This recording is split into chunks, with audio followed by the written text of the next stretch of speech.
Well, the quality difference between a $10 bottle of wine and a $30 bottle of wine is much greater than the difference between, say, a $30 wine and a $50 wine. Natalie McLean traveled the world over to seek out the best wines you can get at reasonable prices. And she talks about the adventure, the colorful winemakers she met, and the good and great wines she tasted in her new book, Unquenchable, A Tipsy Quest for the World's Best Bargain Wines. It's an engaging and lighthearted look at wine with some very good information as well, of course. And if you are an aficionado of good and reasonably priced wines, I have 3 hardcover copies to give away, courtesy of the publisher, Doubleday Canada. And the details are coming up after my conversation with the author. Natalie McLean, it's great to have you back once again after all this time. It's great to be back, Mark. This sounds like an amazing adventure. We were just talking briefly before we began this, but this trip around the world did not happen all in one shot to visit all these wineries, did it? No, my liver couldn't have taken that. It was actually spread out over about 5 years, and I went to 8 different countries. Each chapter is a different country, and spent a good amount of time with a lot of winemakers, so 2 weeks per country at least, and 40, 50 wineries, trying to find those passionate, obsessive winemakers who, in telling their stories, I could tell the story of wine.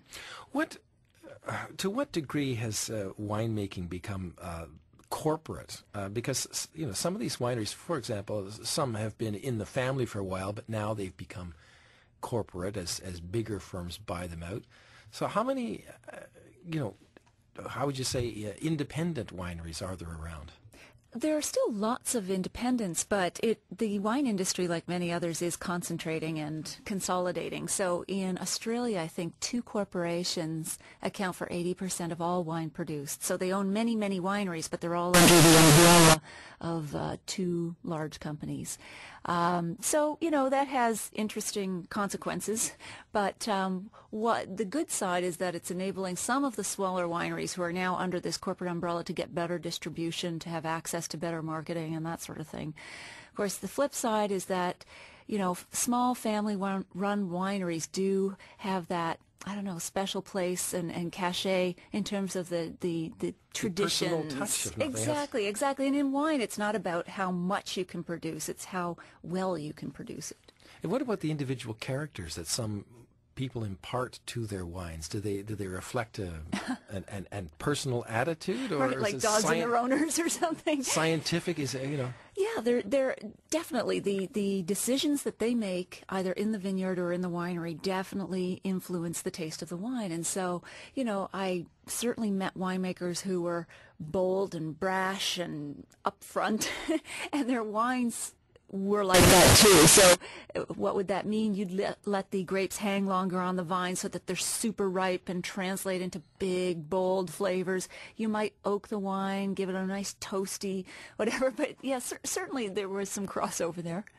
The difference between a good wine and a not so good wine is harder to tell as they get more expensive, right? It is, because as you get up into those upper price echelons, what you're paying for is less and less the cost factors and more the rarity, a high critic score, collectability. So it's not you're paying what you get, you're paying for what other people want.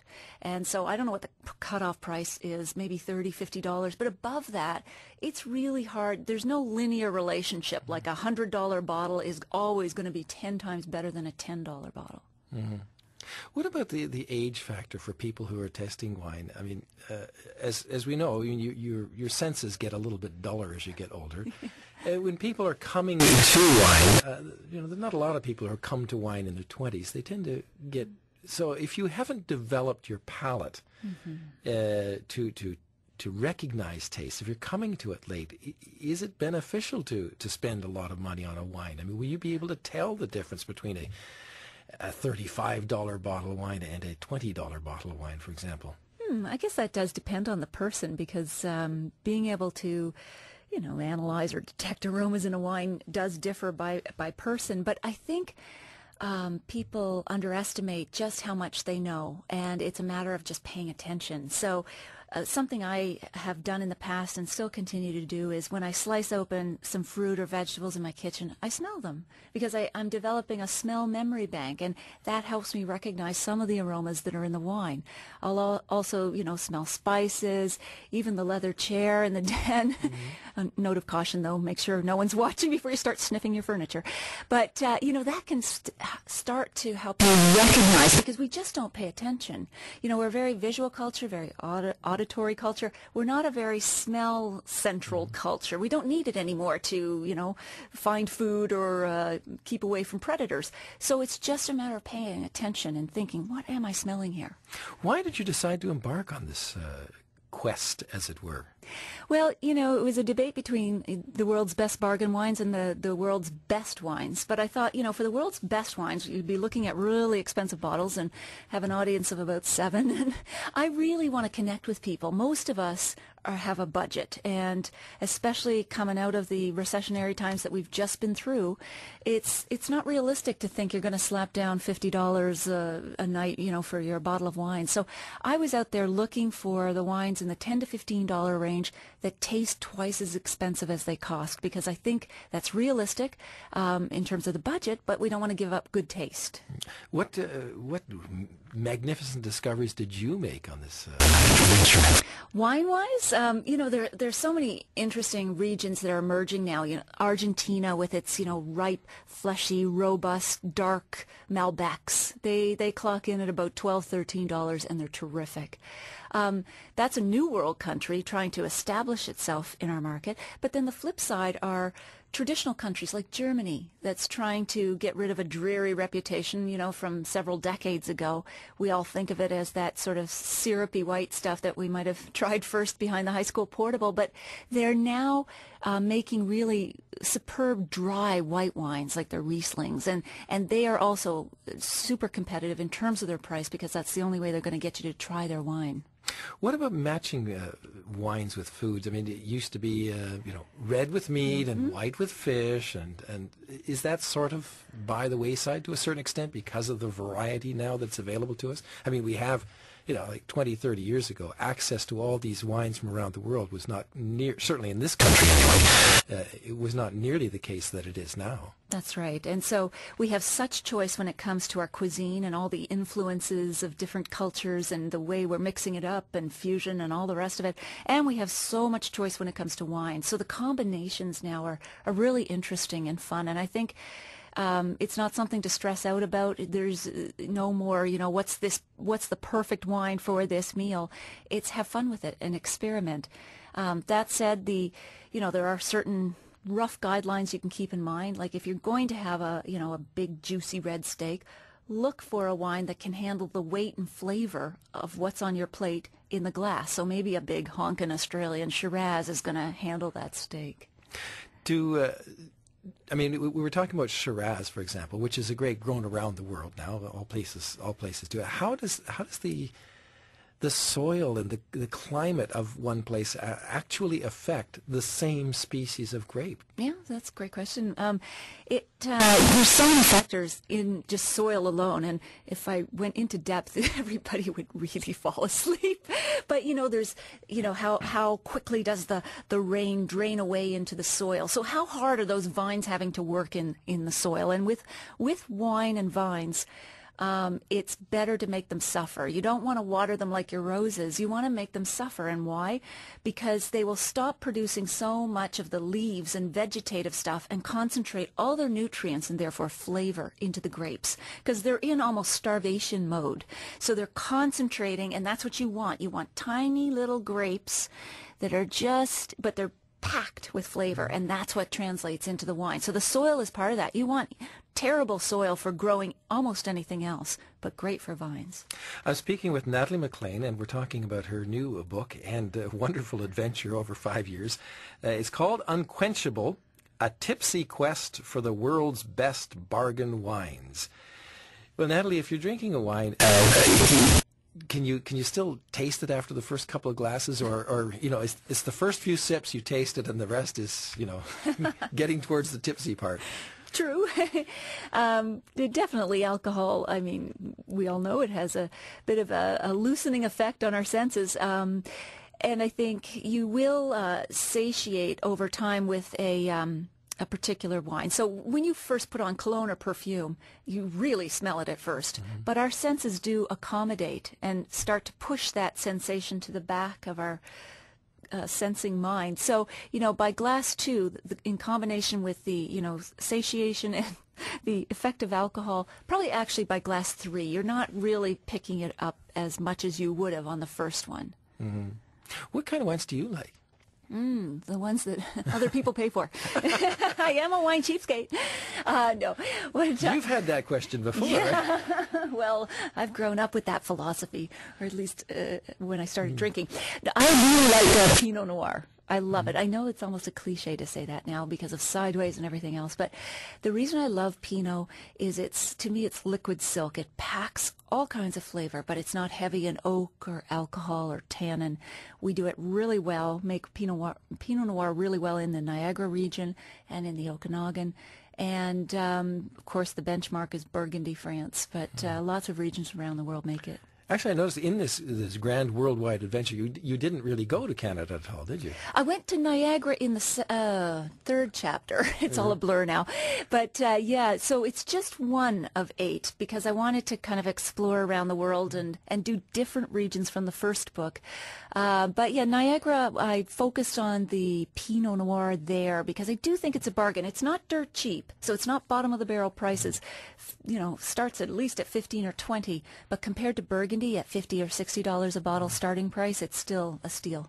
Is there a lot of snobbery still about wine? I mean, do you get people who are snooty and say, "Oh, well, this is just $10 wine"? Oh. Yeah, I think that's changing with a new generation and the way that wine is so widely available to us. It's more part of our culture, more part of our meals and even in movies and so on. That's all helping.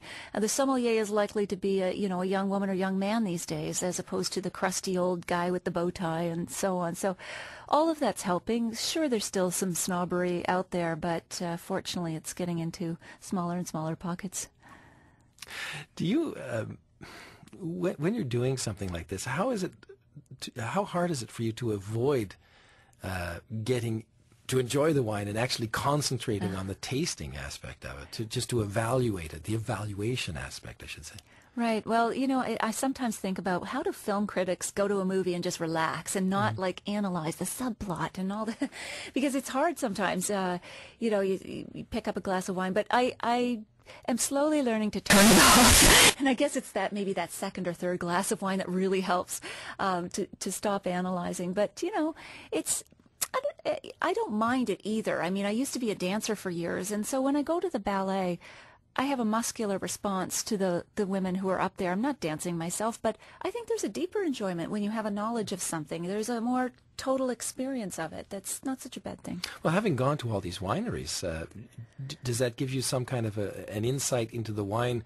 You visited a winery in Australia, for example, or South Africa. So when you see that wine in the shelf here in Canada, does that, or in your glass later, when you're drinking it, I mean, does that give you some different kind of appreciation or viewpoint or understanding about the wine than say, me who hasn't been there? Sure, I think it helps on a couple of different levels. First of all, you've got it situated in your mind exactly where that wine is produced. You drove there and you went to the place, and so okay, that wine came from Stellenbosch. I know where that is in relation to Cape Town, and I know what the geography looks like and the mountains and so on. So that helps. And I think tasting the wine where it's made, there's some sort of, sensory infusion that really helps implant it in your memory, because smell and memory are the two parts of our minds that are directly connected. And so I think there's something about going to a region and tasting the wine there. It doesn't mean you can't enjoy it and have lots of fun with the wine, having never been there. But I do think as I go through and I look at the bottles in the liquor store, they are calling up memories for me that's a richer experience. Well, I do have to admit that sitting on the banks of the Rhine with a glass of nice white Gewürztraminer or something, it brings back a little bit of a more image than, say, in my backyard. Exactly. With the same wine. Exactly. Yeah, I know. There's something about it, because wine is social, but it's also very sensory. If there was a place that you could go back to and a wine that you could go back to after this traveling around the world, where would that be, Natalie McLean? Hard to pick, but I think I would go with Provence, which is the last chapter. And I love, the heart of Provence is dry rosé. And it's a fuss-free wine. You're not going to, swirl it and analyze it, or you're going to get strange looks if you do. And they have a wonderful philosophy of life, and that is just to enjoy wine and local food with the people, that your friends and family, and just, enjoy life. It's an integral part of living. And in that last chapter, I was fortunate enough to be able to sit down and enjoy some good rosé with Peter Mayle here in Provence. And, his philosophy really sums it up, I think. Life can be a series of edible adventures. I think it's liquid adventures, but, it's just something that I think a lot of us want to explore. Even, as we get older, how can we integrate good food, good wine, and good company? And where, just as a final thought, where do Canadian wines fit in all this now? I mean, because we were talking, we both know where Canadian wines were 30 years ago. Yes, yeah, exactly. And they deserve to be there. But they've certainly come an awful long way, haven't they? They have. They win medals and awards in international competitions. The only reason our wines are not well known outside of the country is that we don't produce a lot. And in the wine business, that's a good thing. So it has nothing to do with quality. We produce fantastic wines, world-class wines, and we're fortunate enough to have access to them because we just don't export a lot of our wines. The ice wines to a certain extent, but our dry table wines are consumed mostly in the provinces where they're made, so we should take advantage of that. And what is your next adventure? Going home and getting some sleep. No, I think, the next book, I really want to just focus on Canada and go coast to coast and just really dig into our own wines and what makes them special.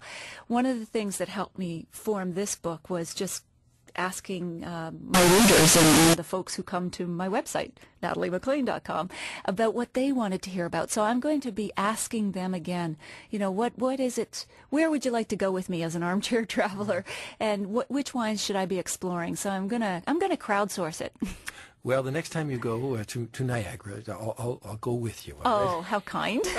And when That's great, Mark. And when your book comes out, we'll have you back in the studio. Absolutely. With some samples from, British Columbia, Niagara. Yeah. Wouldn't it be fun? A whole lineup, coast to coast, bottles to bottles. By the end of the interview, it should be very interesting. Yes. Taste of Canada. Natalie McLean, thank you so much. Oh, thank you, Mark. Cheers. And our featured guest has been popular Canadian wine columnist and author Natalie McLean, talking about her newest book, Unquenchable, A Tipsy Quest for the World's Best Bargain Wines. And I have 3 hardcover copies to give away. Just tell us a personal story, a few lines you have involving wine. Could be funny, could be quirky. Send us an email, put wine in the subject line, and be sure to include your postal address, and we'll draw the winning names in 4 days' time. You can also call our answer machine, by the way, and recount your story there. The number is 1-866-202-0145.